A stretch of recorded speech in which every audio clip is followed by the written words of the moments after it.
Hi, Coach Zora Stevenson, Hi. NBC Sports. Your resume speaks for itself. You have decades of experience and all the accolades, but I don't think any of us have ever had to manage our jobs in a pandemic until now. How has the past NBA season and the experience in the bubble kind of given you the necessary tools to handle players in and out of protocol at the same time that important basketball is underway? Well, you know very well what everybody's been through. So I guess we could say we've got a lot of practice for sure. Uh, but our goal overall is we're trying to get everybody safely to Tokyo, and at the same time prepare a basketball team to be successful. So we're vigilant about what we do, where we go, wearing masks as much as we can when we're going to be around public people, in the hotel, that sort of thing. Uh, it's all we can do is just be as vigilant and careful as we possibly can to give everybody the best chance to get there safely. It's as simple as that. There's nothing else we can do, under the circumstances. There's no magic pill or anything like that. Uh, we just, try to help each other understand how important it is and how careful we have to be. So it does feel a bit like a bubble for sure, but so be it. Next up is Brian Mahoney, and then we'll go to Mark Narducci. Hey, Coach. How's Bradley doing? And I know this all isn't over, but was there a part of you who kind of hoped that after everything you went through during the season, that this was, behind us at least, that you could, we'd get through these few weeks okay? Well, as far as Bradley's concerned, I'm dying for him.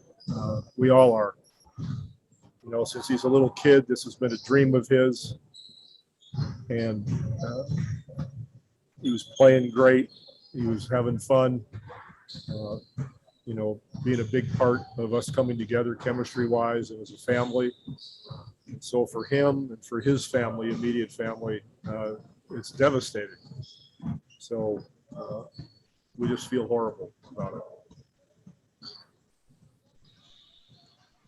Next up is Mark Narducci, then we'll go to Joe Barton. Greg, has there been any determination on Bradley, whether he'll be able to play? And also, is there any update on Jason Tatum?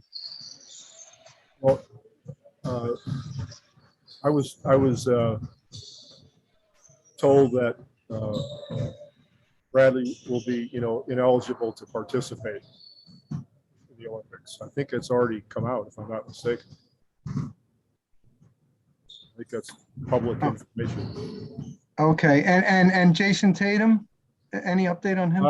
Yeah, he practiced today. He had a full practice, and he's actually down on the court with Coach Udoka right now, getting some extra work in. Next up is Joe Barton, and then we'll go to Ed Jabalinsky. Hey, Coach. I'm talking about replacing Brad on the roster. I mean, there's a number of smaller questions within there. How much you're involved in that, when you need a guy to be in camp realistically. And then you've been talking so much about getting these guys that you had already in shape. So I guess how much of a factor will that be when you pick a replacement? Is it somebody who's already been kind of working out on his own, just given there's really no time now that in the Yeah, it's a great question. We said there are a million other little questions in there. Yeah.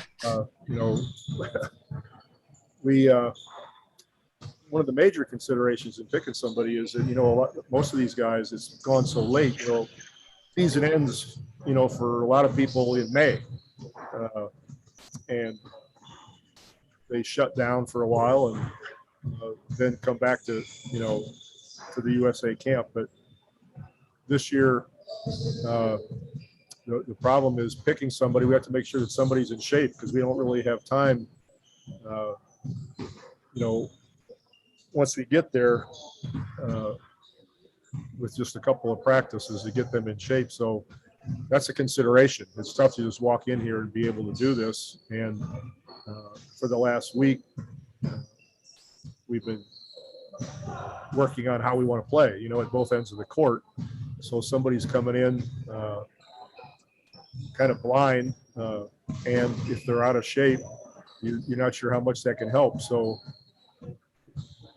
it's going to take a certain individual that we think can pick it all up quickly. We're trying to do less is more. We can't get super complicated, but also somebody who's going to be in pretty good condition.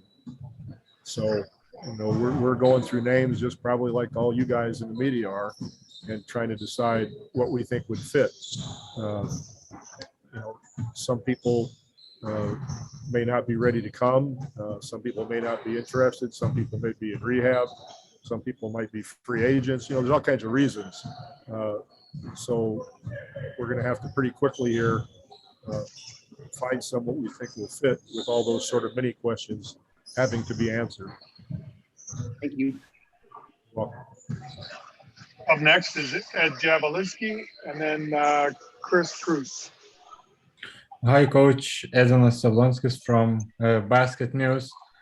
My first part of the question is pretty similar.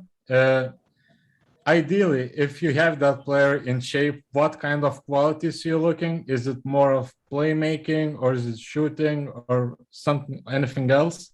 And second part of the question, is it possible that Jeremy Grant will also miss the Olympics since he's in health and safety protocols as well? Thank you. what did you say about Jeremy? Is it possible that he will also miss the Olympics since he's in health and safety protocols? I don't think that's in the cards, and I certainly hope that doesn't happen. But we're just, following the protocols that we're told. But that's not something that we've been thinking about as a possibility.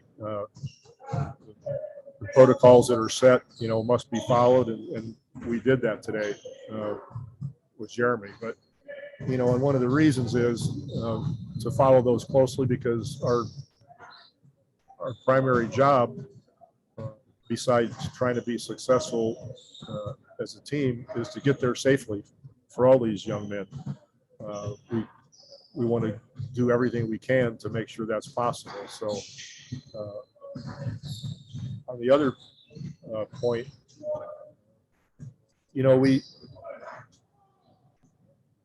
I don't think that we're going to be able to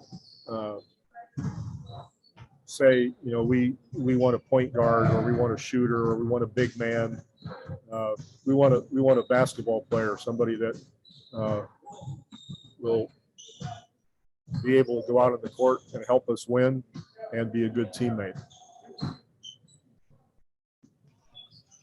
Thank you. We'll go to Chris Cruz next, and then David Cittadinato. Hey, Coach. Given how big of a role Beal was supposed to play for the team, will finding someone play in that similar role factor into the decision of who comes, or is it just too early to tell at this point?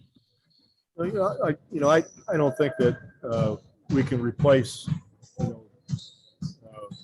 point by point what Bradley did for us. I mean, all the players are different. We have other fine players on the team that that will have to fill in.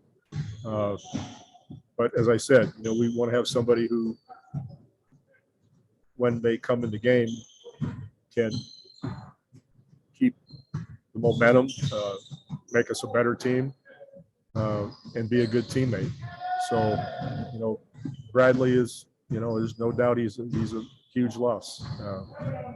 He was playing very well, understanding everything, and fit in well with the group. So, there's no next Bradley Beal, just like there's no next Damian Lillard or next KD. I mean, all these guys are different. So, maybe a utility infielder of some sort. Thanks, Coach. Sure. We'll finish up with the final two questions. David, you're up next, and then Christos Toslakis.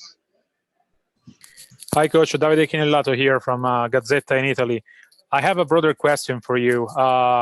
You spoke a lot about how much you need to respect your opponents and how much these teams you're playing are not just putting up together, but are, countries that care a lot about their country and winning. You've been following FIBA basketball for a lot of time, and that when these countries used to play with Team USA, most of the times they just, were happy to play with you guys. When do you think their attitude is shifted to, we can beat Team USA instead of just playing with them? Well, even back in 2000, there was a close game, if you remember. But the losses after that in 02 and 04 and 06, that made it pretty obvious that there were wonderful players all over the world, and more than that, really fine teams, talented players that had played together for a long time. And, of course, it would be a dream for them to beat the USA team. So that's a lot of motivation. It's pride for their country, just like it's pride for us to win a gold medal. The other teams feel the same way. They want to win a gold medal. And with those losses, they realized that they were getting pretty darn good. So they're excellent coaches all over the world. Every year, more NBA talented players are playing for teams around the world. And when they get together, in effect, they become superheroes because they're playing for their country, and it's, way more important than on your individual teams. And, we feel the same way. We're not going to have the opportunity to play together for the amount of time or years that other teams have, but that's just the way it is. So you don't think about it, and you do the best job you can. And the United States has done a fine job once they realized that the attitude had to change. There couldn't be a hubris about, America just go play and you're going to win. And so when Mr. Colangelo and Sean Ford took this over and hired Coach K, it was a totally different attitude, from selection of players to making it important, to developing continuity and becoming successful again. Thank you. Thank you. We'll finish up with Christos. Go ahead, please. Hello from Greece, Coach. Hope you're doing well. Hi. After those three friendly games, how many steps in the right direction do you feel that you made as a team on both ends of the floor? And also, some years ago, you said that you stole some inbounds plays from Coach Ivkovic and Coach Obradovic. Will you gonna see to make some inbounds plays from Coach Ivkovic and Coach Obradovic in Team USA in this upcoming Olympics? I'm not sure that I understood what you're asking about Coach Ivkovic. You said some years ago that you steal some inbounds plays from Coach Ivkovic That's and true. Coach Obradovic. That's true. Will you make those plays in the upcoming Olympics? Well, I don't know. It depends on who we're playing, but I didn't only steal from them. I steal from anybody I can because I have half a brain. There's a whole lot of smart people out there, and I'm not that good at inventing the wheel. So I am observant, and I think all of us coaches see what everybody else is doing, and so we take a little bit here and a little bit there. But those two coaches, along with many others, are good people to steal from.